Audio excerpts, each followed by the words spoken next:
बिस्मिल्लाहिर्रहमानिर्रहीम।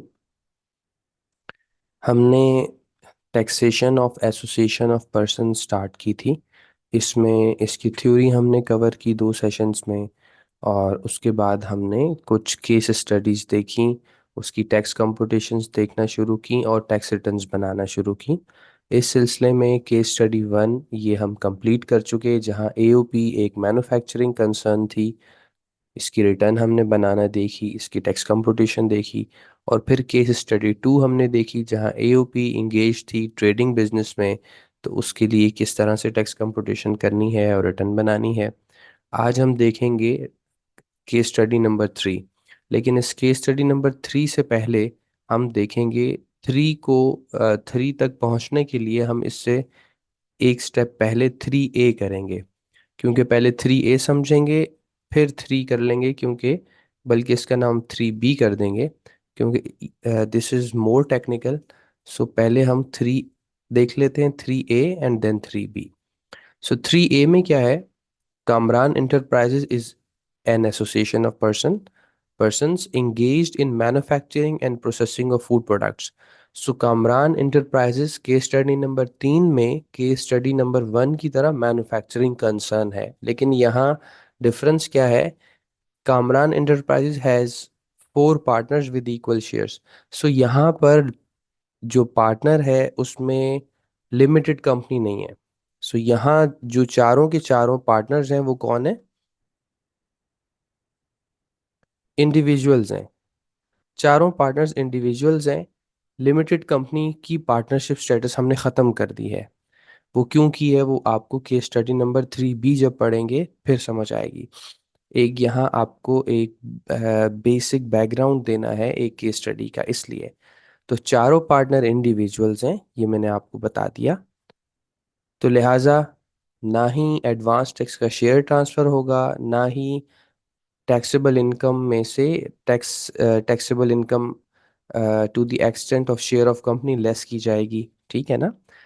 तो हमने इम्पैक्ट निकाल दिया लिमिटेड कंपनी का। डिटेल ऑफ एडवांस टैक्सेस क्या है? सेक्शन 148। इंपोर्ट पे टैक्स कटा हुआ है तो ये एडजस्टेबल होगा, क्योंकि कंपनी मैन्युफैक्चरिंग, एओपी मैन्युफैक्चरिंग है, इंडस्ट्रियल अंडरटेकिंग है।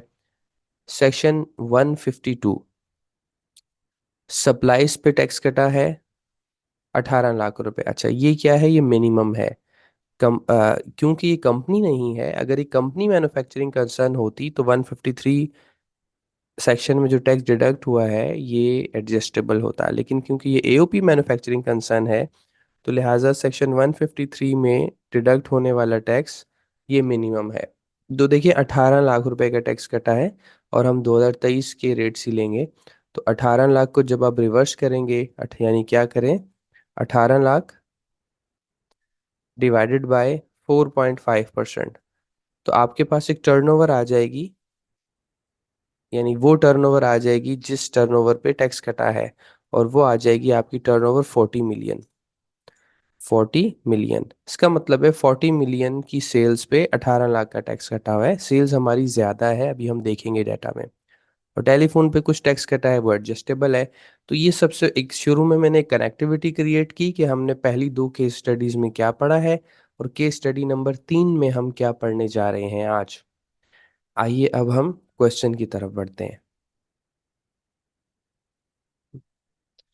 देखिए, ये प्रॉफिट एंड लॉस अकाउंट आपको प्रोवाइड किया कामरान इंटरप्राइजेज ने कि 75 मिलियन की ग्रॉस रेवेन्यू है। इसमें सेल्स टैक्स शामिल नहीं होता।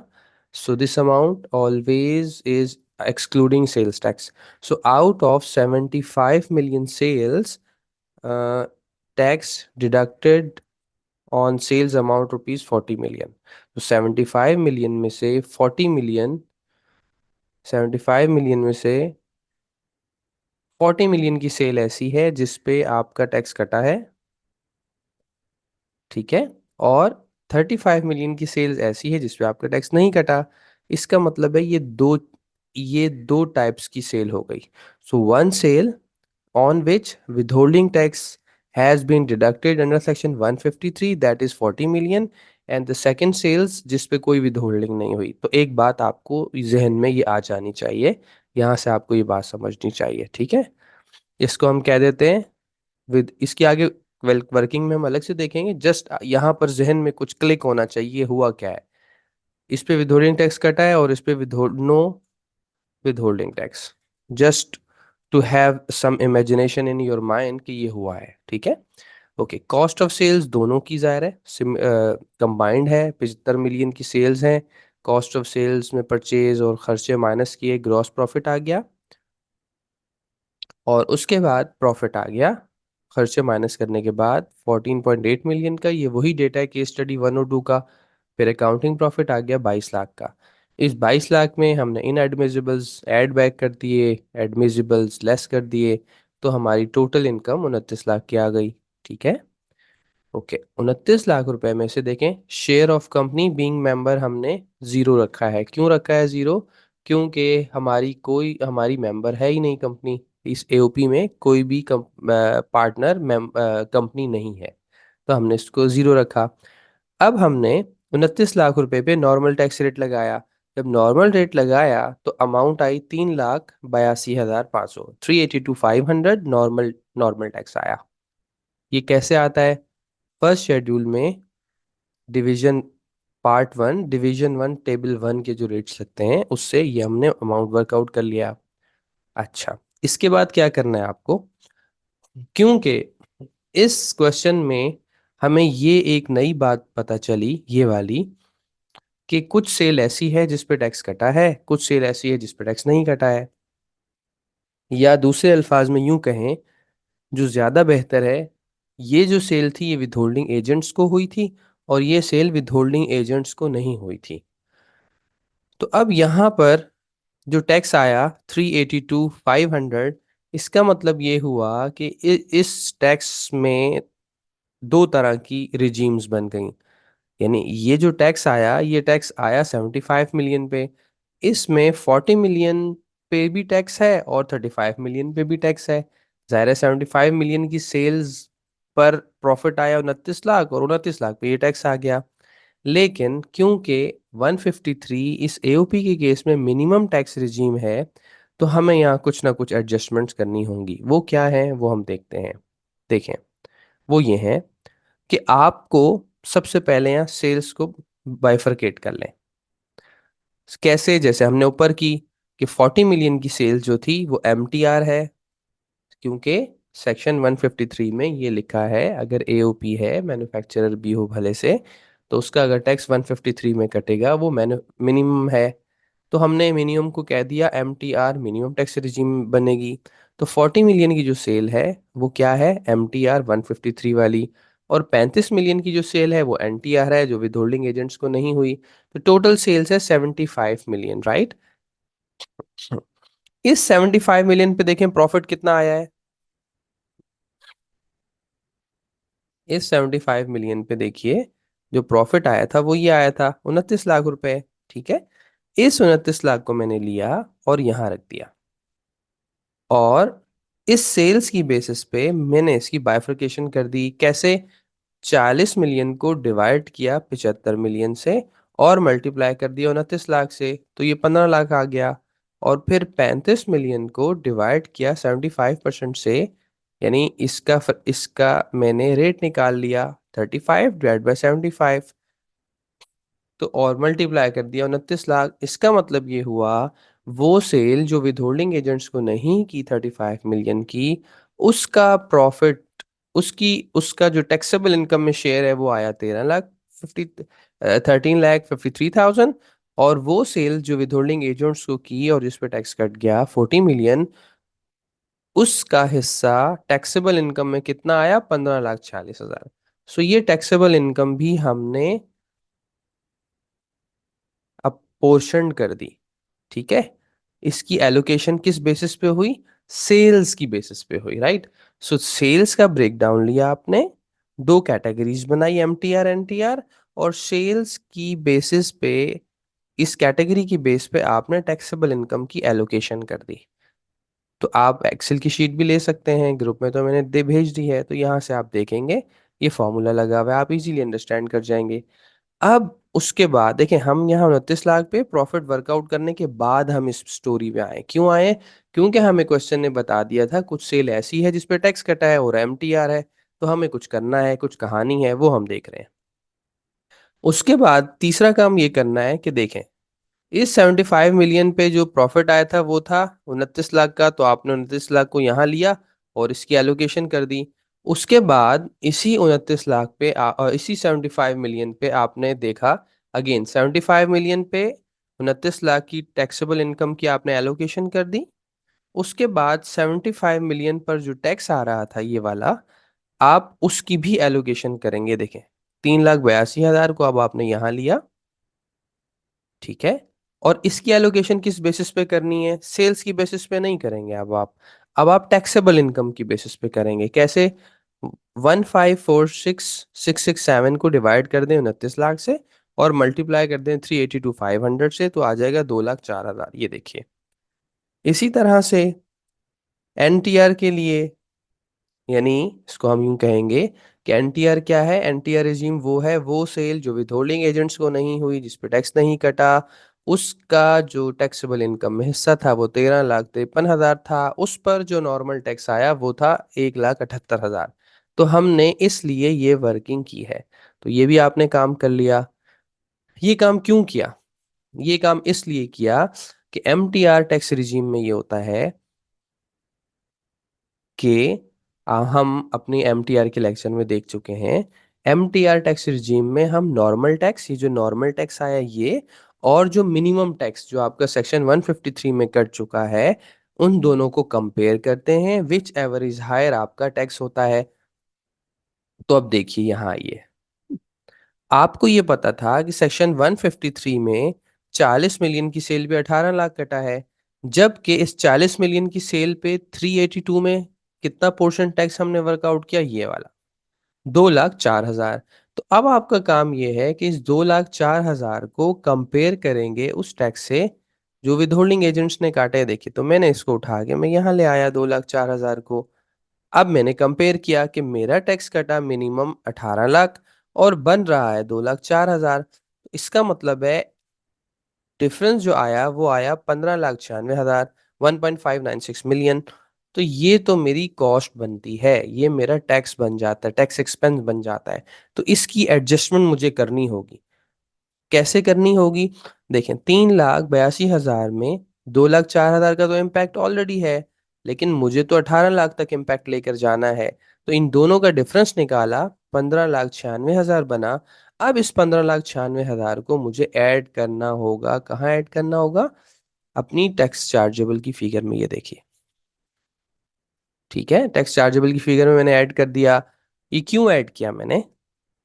इसलिए ऐड किया कि मिनिमम टैक्स रिजीम में हम कंपैरिजन करते हैं नॉर्मल टैक्स। ये देखें, 2,04,000 को उठाया इस टैक्स रिजीम का, इस पे तो देखें एनटीआर पे तो कोई टैक्स कटा ही नहीं है, तो इसलिए इस वाले का एमटीआर का नॉर्मल टैक्स लिया 2,04,000, उसको यहाँ प्लेस किया।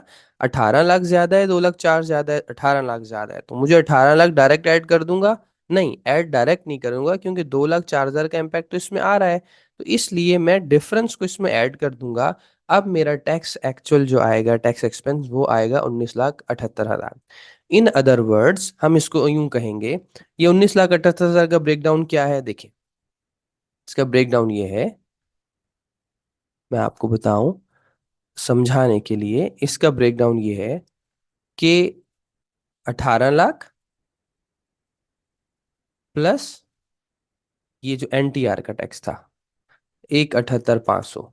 तो हम यूं कह सकते हैं कि 40 मिलियन की सेल जो विथहोल्डिंग एजेंट्स को हुई उस पर टैक्स एक्सपेंस आया 18 लाख का, और वो सेल जो विथहोल्डिंग एजेंट्स को नहीं हुई 35 मिलियन की, उस पर हमने टैक्स दिया 1,78,000 रुपए। तो हमारा टैक्स एक्सपेंस कितना बना? हमारा टैक्स एक्सपेंस कितना बना? 19,78,500। ठीक है। तो इससे हमें ये समझ आ रही है कि जो एमटीआर टैक्स रिजीम है इसमें ज्यादा हमें टैक्स पड़ जाता है बजाय एनटीआर टैक्स रिजीम के। चलिए आगे बढ़ते हैं। अब ये हमारा टैक्स एक्सपेंस आया जिसे हम टेक्निकली टैक्स चार्जेबल कहते हैं। एफटीआर फाइनल टैक्स कुछ था नहीं, डिफरेंस ऑफ मिनिमम टैक्स हमने बुक कर दिया। 19,78,000 में से जो टैक्सेस कटे हुए थे वो हमने डिडक्ट हुए हुए थे या कलेक्ट हुए हुए थे माइनस कर दिए। 23,50,000 रुपए का हमारा टैक्स पेएबल आ गया। तो ये टैक्स कंप्यूटेशन हमने समझ ली। स्प्रेडशीट आप ले लीजिएगा, नहीं है तो मुझे बोल व्हाट्सएप कर दीजिएगा।